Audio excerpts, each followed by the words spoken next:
نصلي على رسوله الكريم أما بعد فأعوذ بالله من الشيطان الرجيم بسم الله الرحمن الرحيم إن عدة الشهور عند الله 12 شهرا في كتاب الله يوم خلق السماوات والأرض منها 4 حرم ذلك الدين القيم فلا تظلموا فيهن أنفسكم وقال النبي صلى الله عليه وسلم 3 متواليات إلى آخر الحديث صدق الله العظيم وصدق رسوله النبي الكريم الأمين ونحن على ذلك لمن الشاهدين والشاكرين والحمد للہ رب العالمین۔ تمام قسم کی حمد و ثناء، کبریائی، بڑائی اللہ تبارک و تعالی کی ذات اقدس کے لیے خاص، جو اس کائنات کا اکیلا خالق و مالک ہے، اور بے شمار لاتعداد درود السلام جناب محمد الرسول اللہ صلی اللہ علیہ وآلہ وسلم کی ذات گرامی پر ہوں۔ محترم سامعین کرام، جس مہینے سے ہم گزر رہے ہیں یہ رجب کا مہینہ ہے، اور یہ رجب کے مہینے کے آخری 10 دن آج سے شروع ہونے والے ہیں۔ رجب کے مہینے کو اسلام کی جو تاریخ ہے اس میں ایک اہمیت حاصل ہے۔ اللہ تبارک و تعالی نے حرمت والے مہینے 4 بنائے ہیں۔ سال کے مہینوں کی گنتی 12 ہے۔ ان عدت الشہور عند اللہ 12 شہرا، مہینوں کی تعداد 12 ہے۔ منہا 4 حرم، ان 12 مہینوں میں سے 4 مہینے حرمت والے ہیں۔ وہ 4 مہینے حرمت والے کون سے ہیں؟ نبی پاک صلی اللہ علیہ وآلہ وسلم نے ارشاد فرمایا کہ 3 مہینے حرمت والے پے در پے ہیں: ذوالقعدہ، ذوالحجہ، محرم۔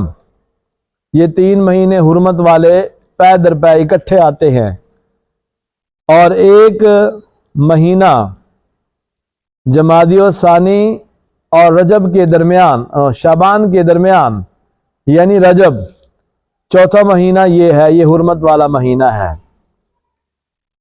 ان 4 حرمت والے مہینوں میں جو کام کرنے کے ہوتے ہیں، اللہ تبارک و تعالی نے فرمایا فَلَا تَظْلِمُوا فِيهِنَّ أَنفُسَكُمْ، ان مہینوں کے اندر اپنے نفسوں پر ظلم نہ کرو۔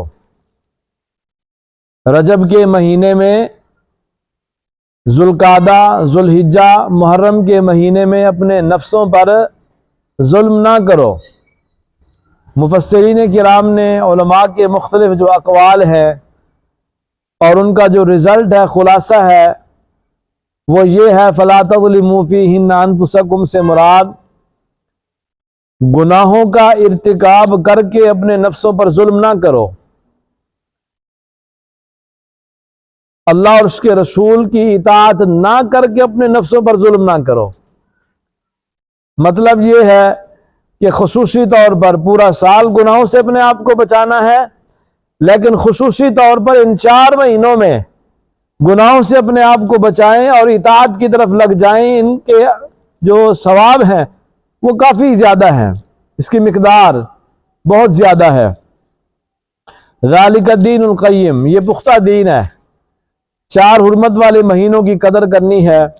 نبی پاک صلی اللہ علیہ وسلم کی ایک اور حدیث میں ہے فَلَا تَظْلِمُوا فِيهِنَّ أَنفُسَكُمْ سے مراد یہ ہے کہ اگر مسلمانوں کی اور غیر مسلموں کی آپس میں کہیں پر کوئی جنگ ہو رہی ہے، لڑائی ہو رہی ہے، تو قتال سے اپنے آپ کو روک لینا ہے۔ یہ بھی علماء کا متفقہ فیصلہ ہے کہ یہ حکم منسوخ ہو چکا ہے۔ اب جو حکم باقی ہے وہ ارتکاب معاصی، گناہ نہ کرو اور اطاعت سے منہ نہ پھیرو۔ جو بندہ گناہ کرتا ہے، اطاعت سے منہ پھیر لیتا ہے، وہی حقیقت میں اپنے نفس کے اوپر ظلم کرنے والا ہوتا ہے۔ باقی اس مہینے کے اندر ایک واقعہ ہوا جس کو ہم معراج کے نام سے تعبیر کرتے ہیں۔ اس مہینے کے اندر مختلف رسمیں، مختلف رواج لوگوں کے اندر پائے جاتے ہیں، کر رہے ہوتے ہیں۔ شریعت میں ان کا کوئی ثبوت نہیں ملتا ہے۔ صرف رجب کی جو فضیلت بیان کی گئی ہے وہ یہی ہے کہ اس مہینے میں زیادہ سے زیادہ نیکیاں کریں، گناہوں سے اپنے آپ کو بچائیں۔ کسی دن کو خاص کر لینا روزے کے ساتھ، کسی دن کو عبادت کے ساتھ خاص کر لینا کسی معتبر ذریعے سے، حدیث سے ثابت نہیں ہے۔ عام دنوں کی طرح ان ایام کو بتانا ہے، گزارنا ہے۔ نبی پاک صلی اللہ علیہ وآلہ وسلم کو اس مہینہ میں معراج ہوئی۔ مشہور ہے کہ آپ صلی اللہ علیہ وسلم کو 27ویں کی شب کو معراج ہوئی۔ اس کے اندر بھی جو صحیح ذرائع ہیں ان سے پتہ چلتا ہے کہ جو کنفرم ڈیٹ ہے اس کا پتہ نہیں چل سکا۔ اتنا کنفرم ضرور ہے کہ رجب کے مہینے میں آپ صلی اللہ علیہ وسلم کو معراج ہوئی۔ معراج آپ کو کیسے ہوئی، کیا کیا آپ صلی اللہ علیہ وسلم نے دیکھا، یہ انشاءاللہ آپ کے سامنے بیان کرنا مقصود ہے۔ آپ صلی اللہ علیہ وآلہ وسلم بیان فرماتے ہیں، سنن ابی داؤد کی حدیث ہے، بین انا عند البیت بین النائم والیقظان۔ نبی پاک صلی اللہ علیہ وسلم فرماتے ہیں کہ میں بیت اللہ کے پاس جاگنے اور سونے کے درمیان کی اسی کیفیت میں تھا۔ نہ بالکل نیند آئی ہوئی تھی اور نہ ہی بالکل جاگ رہے تھے آپ صلی اللہ علیہ وسلم، نیند کی حالت میں تھے، یعنی ابھی سوئے بھی نہیں تھے اور مکمل جاگ بھی نہیں رہے تھے۔ بیت اللہ کے قریب آپ صلی اللہ علیہ وسلم لیٹے ہوئے تھے۔ اذ اقبل احد الثلاثہ بین الرجلین، تین آدمی آئے، ان تین میں سے درمیانہ آدمی آیا، فأوتیت بطست من ذہب، میرے سامنے جو ہے وہ ایک سونے کا طست، پرات کہہ دیں، تھال کہہ دیں، وہ لائی گئی۔ اور وہ جو درمیان والا بندہ تھا جس کو ہم سرجن کہہ دیں، ڈاکٹر کہہ دیں، جو بھی ہے، فرشتہ تھا، انسانی شکل میں آیا، انہوں نے فشق من النحر الى مراق البطن، نبی پاک صلی اللہ علیہ وسلم فرماتے ہیں میری نہر سے لے کر پیٹ کے نچلے حصے تک چاک کیا۔ آپ صلی اللہ علیہ وسلم کا سینہ مبارک چاک کیا۔ چاک کرنے کے بعد وہاں سے جو جو چیزیں ملی ہیں، دل اور جو ہے نا خاص کر دل کو وہاں سے نکالا۔ نکالنے کے بعد وہ جو طست لایا گیا تھا نا، وہ جو برتن لایا گیا تھا، اس کے اندر زمزم کا پانی موجود تھا۔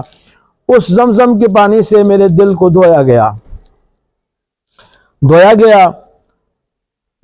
ملعان الحکمت و ایمانا فغسل القلب بماء زمزم ثم ملئ حکمتا و ایمانا، پھر میرے دل کے اندر جو ہے ایمان اور حکمت بھر دی گئی۔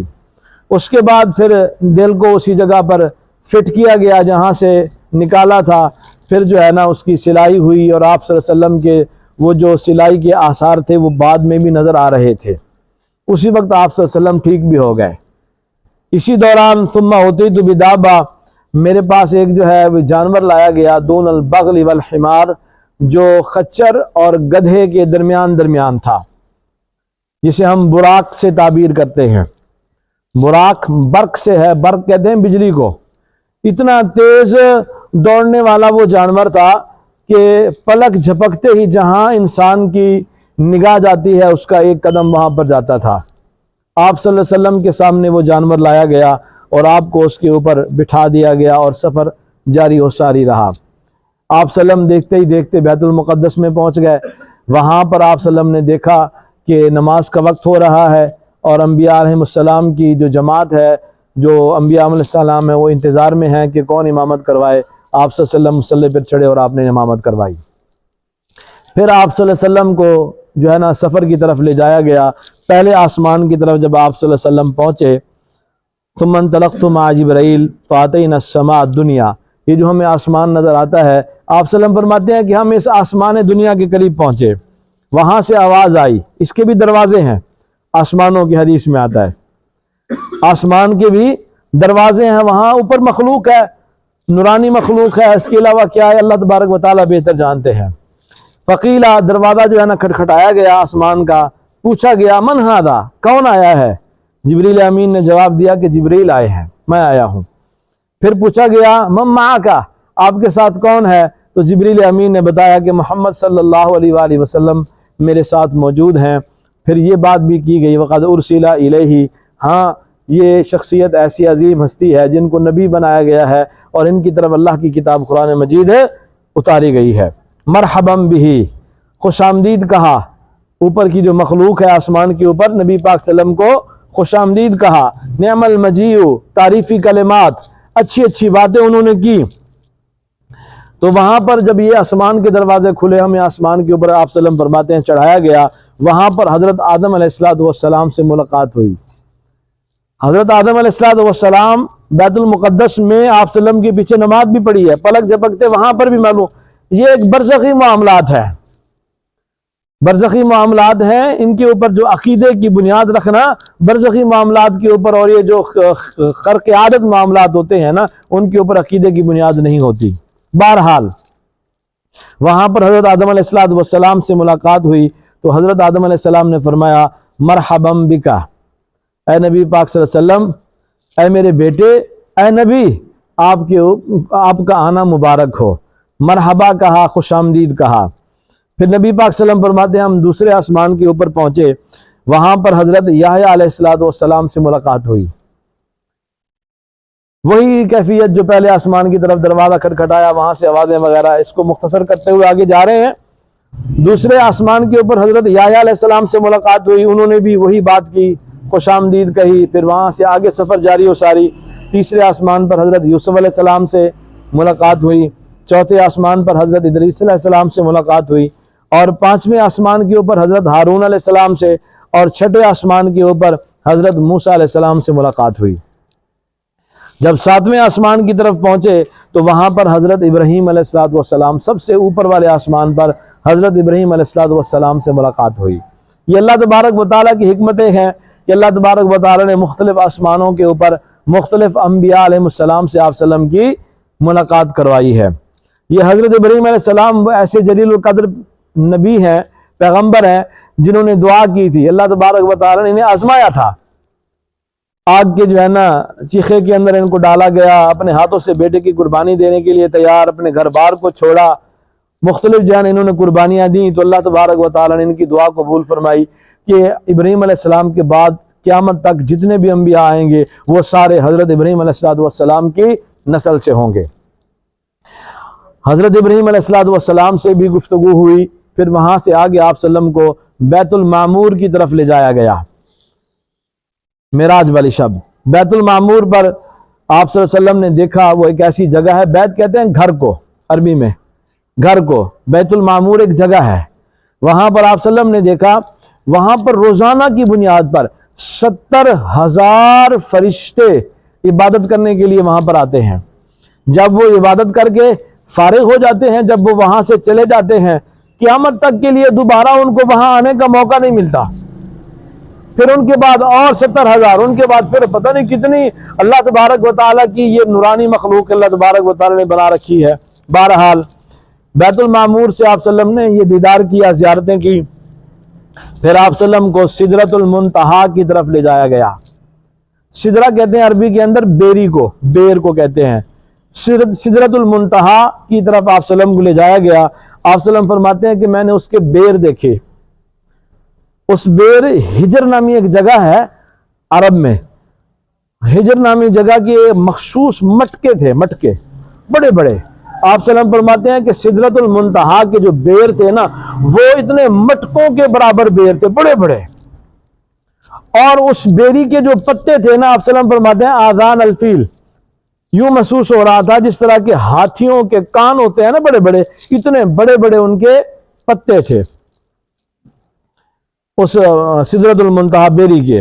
آپ صلی اللہ علیہ وسلم کو وہاں پر جو ہے اس بیر کے نیچے جو اس کی جڑ تھی 4 نہریں نظر آئیں، دکھائی گئیں. 2 ظاہری نہریں تھیں دو باطنی نہریں تھیں. جو باطنی نہریں تھیں وہ جنت کی طرف جا رہی تھیں، اور جو ظاہری نہریں تھیں اس کو آپ نے فرمایا یہ فرات اور نیل ہے. جو دنیا کے اندر آپ کو یہ جو دریا نظر آ رہے ہیں، دریا فرات یا دریا نیل، یہ آپ صلی اللہ علیہ وسلم نے وہاں پر سدرۃ المنتہا پر دیکھے ہیں. آپ صلی اللہ علیہ وسلم کے سامنے دودھ پیش کیا گیا، شراب پیش کی گئی، لیکن آپ صلی اللہ علیہ وسلم نے بطور مہمان کے آپ نے دودھ کو پسند فرمایا، شراب کو پسند نہیں فرمایا. اور آپ صلی اللہ علیہ وسلم کو وہاں پر جو ہے وہ نمازوں کا تحفہ ملا. اس دوران آپ نے جنت کی سیر بھی کی، جہنم کی سیر بھی کی. مختصر ٹائم کو کرتے ہوئے جو بنیادی چیز یہاں پر بیان کرنا مقصود ہے، آپ کو 50 نمازوں کا وہاں پر یہ تحفہ ملا. 50 نمازیں فرض ہوئیں. آپ صلی اللہ علیہ وسلم نمازیں لے کر 7ویں آسمان کو کراس کیا. 6ٹھے آسمان پر جب پہنچے، موسیٰ علیہ السلام وہ پہلے جب جا رہے تھے رو رہے تھے. موسیٰ علیہ السلام پوچھا بھی آپ کو کون سی چیز رلا رہی ہے؟ انہوں نے بتایا کہ یہ جو محمد صلی اللہ علیہ وسلم ہے نا، یہ میرے بعد آئے ہیں، لیکن ان کے جو ماننے والے ہوں گے میرے ماننے والوں سے زیادہ ہیں اور ان کی امت جو ہے وہ جنت میں زیادہ جائے گی. بہرحال 6ٹھے آسمان پر واپسی پر ملاقات ہوئی تو پوچھا آپ کو کیا تحفہ ملا ہے؟ تو نبی پاک صلی اللہ علیہ وسلم نے فرمایا 50 نمازوں کا. تو موسیٰ علیہ السلام فرمانے لگے میں نے بہت محنت کی ہے بنی اسرائیل کے اوپر، مجھے تجربہ ہے. آپ کی امت 50 نمازوں کی طاقت نہیں رکھے گی 50 نمازیں ادا کرنے کی. آپ جائیں اللہ تبارک و تعالیٰ سے کام کروائیں. آنے جانے کا سلسلہ جاری رہا، یہاں تک کہ جب 5 نمازیں باقی بچ گئیں تو آپ صلی اللہ علیہ وسلم نے فرمایا اب مجھے حیا آتی ہے، میں اپنے رب سے شرماتا ہوں کہ میں ان 5 کے اندر بھی کمی کرواؤں. تو اللہ تبارک و تعالیٰ نے فرمایا ٹھیک ہے، اب یہ 5 ہی ہیں، اس سے زیادہ نہیں ہے.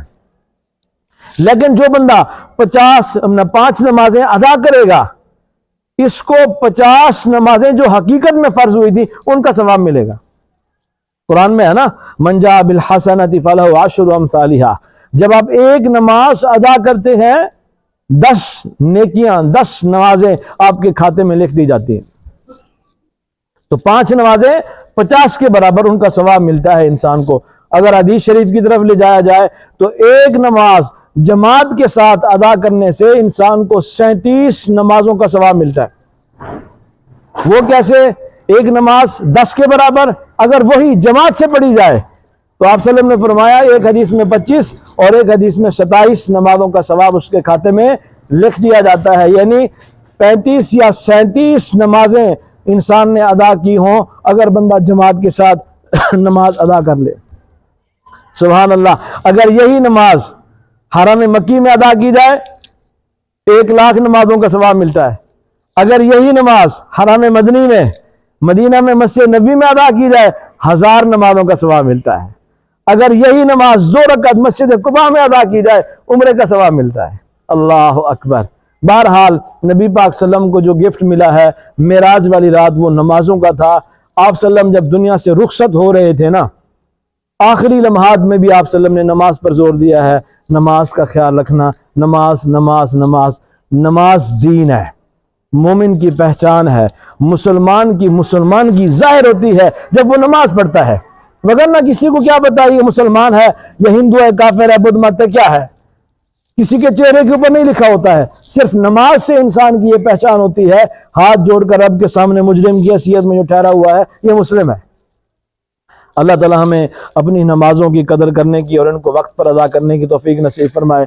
وآخر دعوانا ان الحمد للہ رب العالمین.